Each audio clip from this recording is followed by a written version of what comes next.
Hey, this is Anney. And Samantha. And welcome to Stuff I Never Told You, production of iHeartRadio.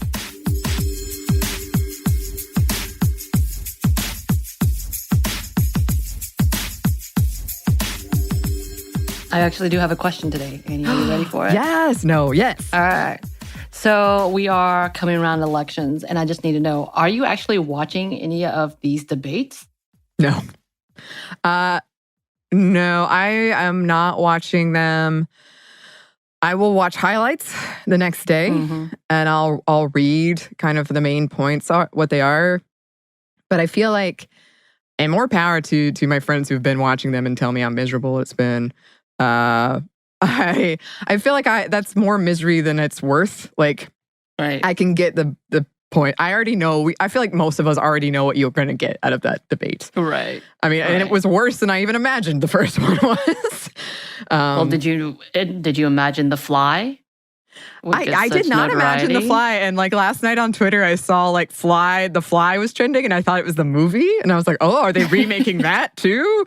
And then, no, there's a fly on Mike Pence's head for 2 minutes, and it's called Flygate because, of course, 2020 does not stop. Everything's a gate of sorts. Yeah, I'm with you. I don't watch many of the debates. It makes me physically nauseous, sometimes just hearing voices of specific people. But I've definitely been watching when people are playing the drinking game. Have you seen these? Yeah. Have you participated in any of those? Not for this or the previous election cycle, but with Obama, I think it was State of the Union. I would play the State of the Union drinking games, and that can get you pretty quick. So my co-host over on Savor has a really good drinking game rule where you alternate, drink responsibly, everybody, where you alternate between an alcoholic drink and a water. And I think that's a good way to make sure you don't get absolutely hammered. Right. There's definitely the cards and the bingo games, and it's all been very interesting. But today, we are talking a little bit more about politics for our Monday Mini, so bear with us. Because on Friday, September 18th, Ruth Bader Ginsburg passed away. And honestly, the pain in the morning that I felt that night and the next day was super surprising even to me, even though I knew it would be a big deal and everybody's kind of been holding their breath for this. But beyond just the implication of her death, the overall loss of her voice was significant to me. I don't know how you felt. I know I texted you that night. I was like, I just went like, and I think that was the favorite word of the entire Twitter. It was just that one word. Because it was really, really just, for the lack of better terms, not only the timing of it, but just the overall heaviness of losing someone who so many people looked up to. Yeah. And please note, we know she's not perfect. And we said this previously. We said this before. I definitely disagreed with some of her decisions and her censures as of recent. But she made a difference. And she fought for women's rights and equality. And she did fight for LGBTQ rights. And saying her passing is a loss to many doesn't negate things that she has done that we don't agree with. Right. We don't agree with any. Look, I don't think there's anybody that I've ever 100% agreed with. Yeah. But please give people the right to be able to feel loss and pain. And we'll also give the right to people who feel angry that they are that way. But to diminish someone's hurt or someone's loss is enabling this whole idea of the lack of compassion and empathy for others. And we don't want to become that nation. And we're slowly becoming that nation, not because we want to, but because of the current leadership. And I would hate for that to be an overall resolve for people who we have a lot of commonalities with. Does that make sense? Yeah. Yeah. I'm a big believer. I know I've talked about it before. I'm a big believer that you should be aware of people's faults and what they were good at too, and remembering the whole round person. But that doesn't mean it won't hurt. And then on top of that, she did represent, she was a symbol almost. And the loss of that, coupled with all of this uncertainty right now, and especially for marginalized groups and for women who did look up to her and did see her as iconic, and then for her to die was sad on a personal level, but also just on a national level and also just on a women's rights level. And what does this mean going forward? Because it's generations going to be shaped by this. So it was very heavy. It was very, very heavy. Yeah, and it's not just her death, the death of Senator John Lewis this year, and then Elijah Cummings last year, and John McCain's death the year before. There's been a lot of loss that affected the political climate. We lost I definitely did not agree with John McCain, but he was one of the more middle ground voices that we needed and that held true to his beliefs and not just following into party lines. And losing him was significant for all and what he did for the country, not necessarily his policies, but just in general as in the military and however you want to look at that. And that's a whole different conversation we could have about what does the military do and is it truly protection or is it bullying? That could be a conversation in itself. But he served for the betterment at that point in time, and he was a POW, and that's important as well that we talk about the trauma that he endured and came back and still with an attitude of serving. And we know that his wife has recently come out in support of Biden because she stood on the same ground that he did with his opinions about what was happening in the political climate. And for us in Atlanta, John Lewis's death was so significant as he represented a portion of the metro Atlanta area and fought for civil rights and voters' rights of the country. And his life and death left a huge mark, specifically for us down here in the South. And everywhere, of course, but he has fought and fought and fought for the betterment of our city, for our state as well, and representing our needs on the federal level. And his funeral and his memorial service was watched from afar, even on TV, to celebrate his life and his works. And I think that's significant to who he was as well. And we wanted to talk about what it looks like to grieve people we don't know, but are political, I guess, in this political climate for those involved in politics, and how to do it in a way that doesn't idolize someone. Right.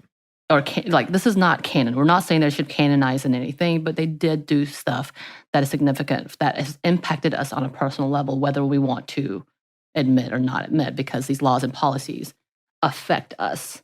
And I think it's also significant that we're talking about, not necessarily with Elijah Cumming, obviously, and John McCain, but during the pandemic and trying to feel loss and grief. And we've talked about that on the personal level, and it's coming into more and more conversation, especially as of recent with all the White House outbreak.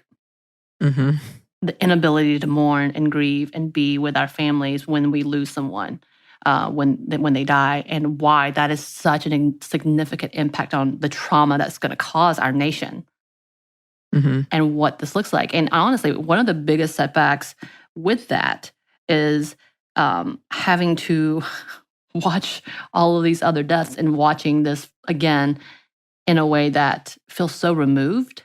Yeah. And as in fact, a Washington Post article highlighted how funerals like RBG's and John Lewis was a time not only to mourn for them, but oftentimes for the people who we may have lost personally. Right.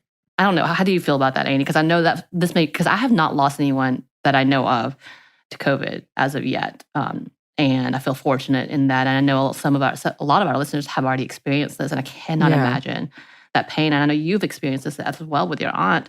Do you feel like this article was kind of on point in that, yes, a lot of the people that have been able to say, yes, we went to this gathering, not necessarily for these people, but for our own losses?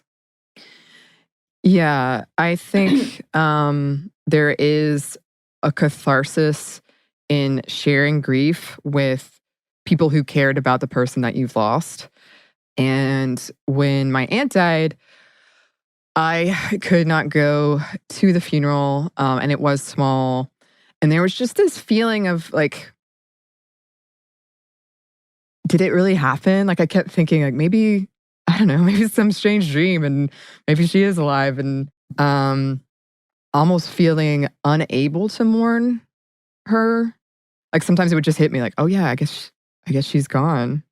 And then I can totally see like if we are experiencing that all around the world, and then we have these people that we didn't know, but we did see on TV, and we knew what they were doing, and we respected them and felt like we knew them.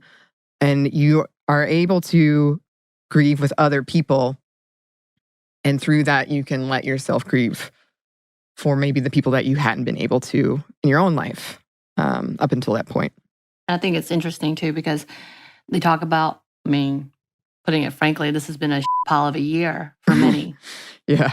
And for those of us in the country, and not just in this country, in the world, as more and more things have happened, whether people are still dealing with fires in California and the unfortunate aspects of being removed from their home, displaced from their home during the time of COVID. People are being kicked out of their homes because they cannot afford rent. And obviously, we don't have any assistance to be able to live. People have lost jobs. The economy is quickly tanking at this point in time. And it's not only are we mourning these losses of people, we're mourning a way of life. We're mourning what we thought was democracy at one point in time. Of course, again, that's a bigger conversation of why does the Electoral College not work and what is it holding up specifically, and why we need to take another look at what is happening, how we do our own government and how we vote and what's counted.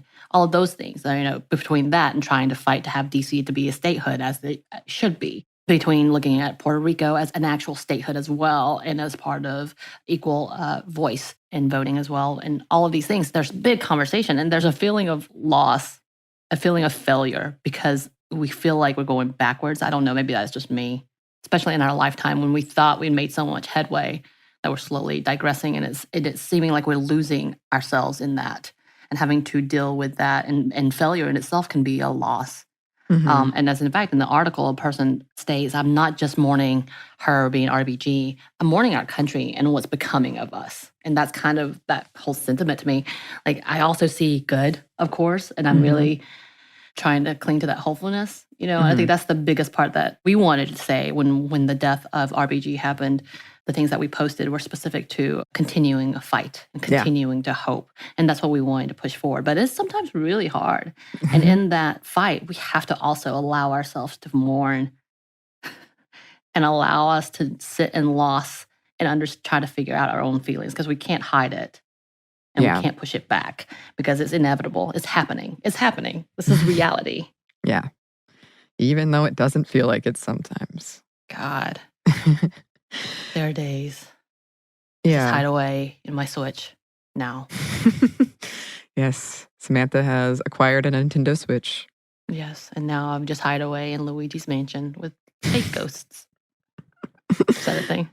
But yeah, I just wanted to kind of have a moment to have, and this is a little dated, I guess now. It's been almost a month, but we are in that conversation. We are having those conversations and we are thinking about the loss of things that have happened this year.